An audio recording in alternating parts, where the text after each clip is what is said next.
Hello YouTube world, welcome back to the workshop. Very cold in here today. Yeah. Project I'm going to do today, just a little bit of texturing, a bit of colouring, and what I'm going to use is this piece of ash. It's quite thin, so I'm making a nice plate. It's also, I wouldn't normally use this because you can see on there there's a centrepiece of the tree. Now that piece I normally, if I've got a big tree trunk that I'm using, I will cut this piece and then I would cut along there. So that's the centre of the tree running down through there, and what I do is just use this piece. I just use like that piece, that square on there for something. But I cut this probably around 3 years ago,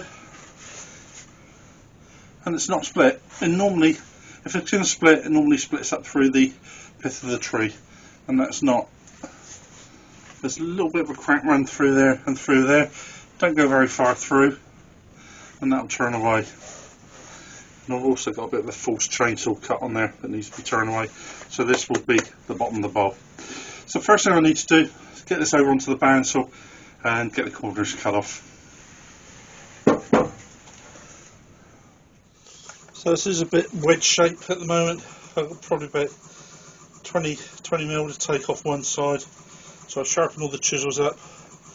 Let's start turning some wood.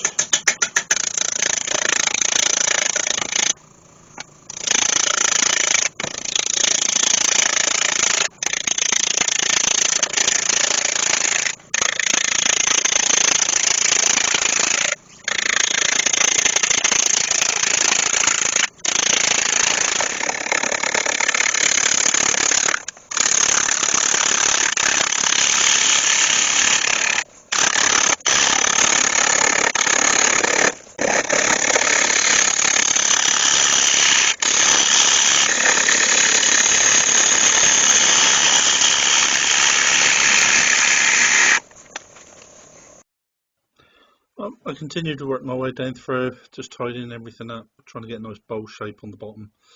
I was looking for quite a nice OG sort of cross section on the bottom to sweep up into quite a big lip on the bowl. It wasn't an awful lot of wood I had to take away on here. It was a lot thicker than what I thought it was. So I'm just coming through a nice sharp chisel with 3/8 gauge, just give me a nice finish on. So I've sanded that all down to 320. Beautiful finish on there. And now I'm going to go in with a bit of sand and sealer. And that should really make that grain pop.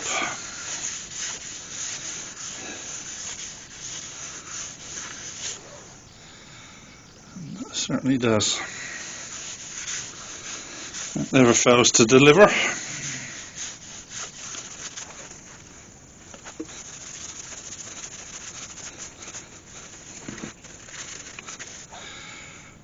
It really is beautiful wood.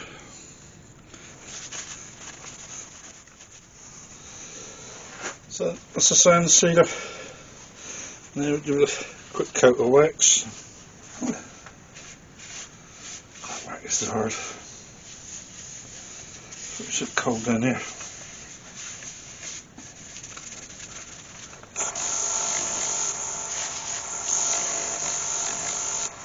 A bit of cloth, just buff that up.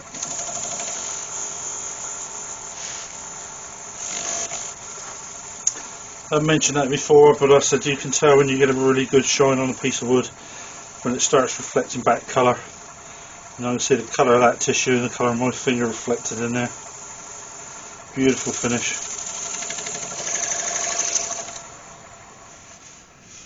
Lovely silky smooth. So what I can do is turn that around now and we can start our texturing and hollowing and colouring. So I'm going to do now my colour and texturing. I want an outer rim there. That's going to be my texturing about, let's go there. And I want an inner rim there. That, smaller. my texturing. It's going to be that way, and I want an inner rim. So the first thing I want to do is take this down a little bit lower in there, because I'm going to make some cuts that way, and I don't want to be running onto there. So I'll leave that a little bit higher, and I'm going to turn that back down afterwards. I'm just going to go in with a scraper and do that. I don't have to be too bothered about the finish, because most of that will be cut or turned away in a minute.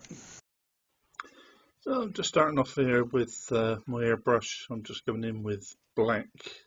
I'm using Chestnut spirit based stain, and I just want to go through, just give that all a really nice coat of black. That is a wood dye that I'm using there. What I'm using here is a Proxon swan neck cutter, and in that I've got a 2-inch Saber burr. I think that's a coarse one, the red. What I want to do is go through and just put a series of cuts all the way round where I've been in with the black dye. What I'm going to do now is just go over this with red, so all those new cuts, they all get coloured in red. Just make sure I give that a really good coat and get right the way in the bottom.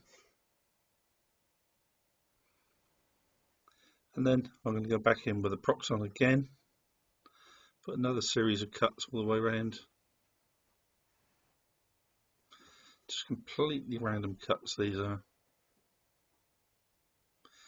And I'm trying to keep these a little bit closer to the centre of the bowl so they don't go all the way out, so that the black and the red will show up more on the outside.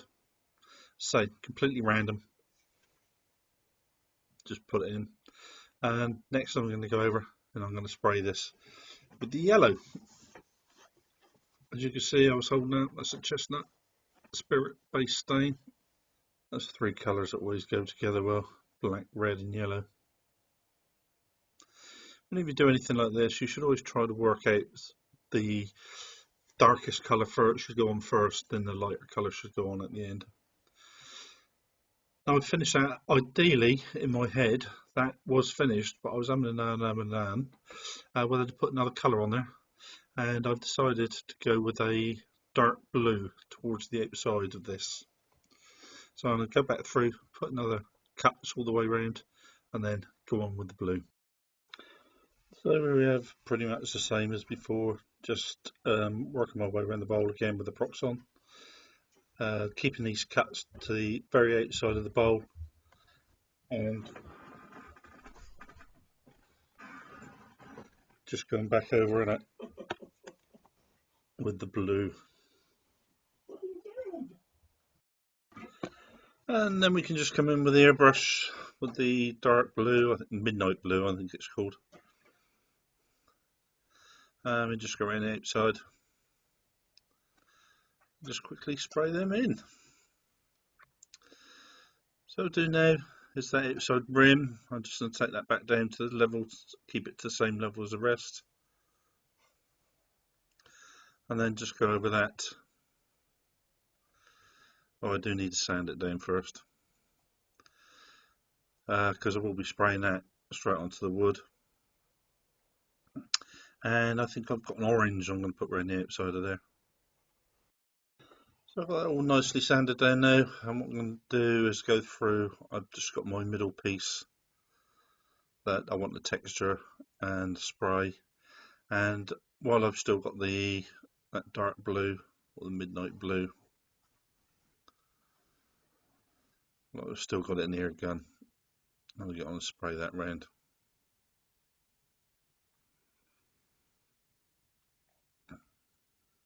Just quite a nice colour that. So now I'm going to put in, I suppose you'd call it a vertical cut with a Proxon, and I tried this, I put the lathe right down to the slow speed, but it was still too fast.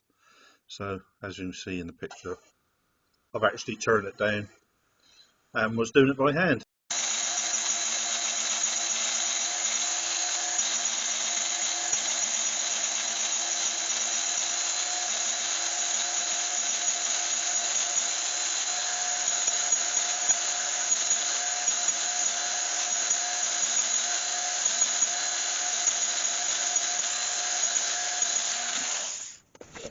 I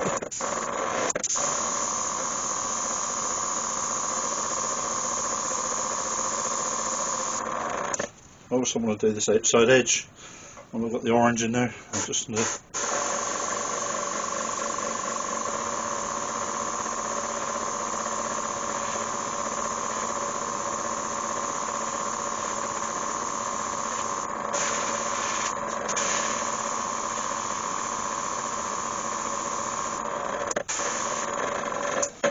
that's lovely, I like that.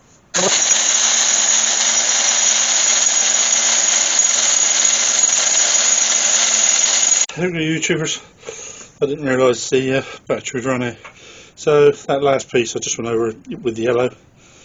You saw me do around the rim with the orange.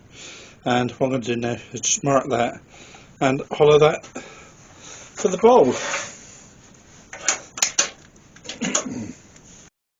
I do apologise for this, but for some reason my camera didn't record any of that hollowing the bowl. I was having a problem with the camera and the remote control all day today. Not sure if it's worked so cold down in the garage or what it was, but it didn't seem to want to work very well. So the actual hollowing of the bowl I've skipped. So I finished hollowing all that down. I just need to get the sander in there. So I'll just show you how I start off, and then I'll get back to you.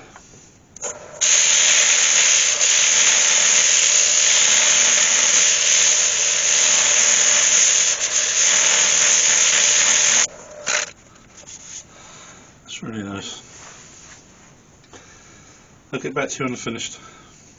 So that's all finished sanded, and now just to bring that grain out, put the sanded sealer.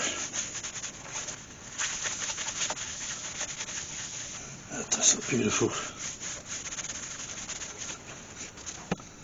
And now obviously, because of all the texturing on there, I'm not going to be able to put polish on there, because otherwise it'll just settle down in those grooves. So I'm going to spray this with some lacquer. But first I need to make sure I get all that sawdust out. I don't know, compressed air line, so I've got to do it by hand. So that's lovely. So what I'm going to use to spray that with is this plastic coat. Brilliant stuff, I love this. It is a form of lacquer. It's not, although it says plastic coat on there, it's not plastic, but it is a form of lacquer. What I like about it, it's very easy to put on. Dries very, very quickly and gives you a lovely finish on it as well. So I'm just going to use some of this. Put some paper down, just protect the bed of my lathe, and just give it a quick spray.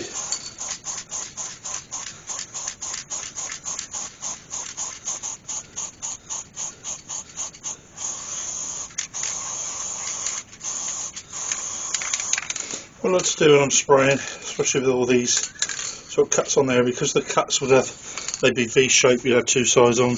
What I like to do is go in at an angle like that, and then an angle like that, and then you make sure you get both sides of the V, and your plastic coat goes right to the very bottom.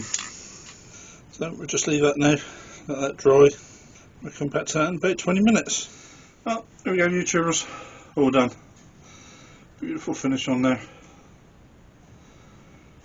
Beautiful grain in that wood. Some nice colours on there as well. Very autumnal. Oranges, yellows. There's browns in there as well that come through. Beautiful. A bit like a bonfire. The bonfire of the Vanities. Although I believe the vanity is more in the maker than in the piece. Well, I haven't done any colour and texturing for quite a while, so I hope you enjoyed watching that, have as much as I enjoyed making it, because I've had some good fun today.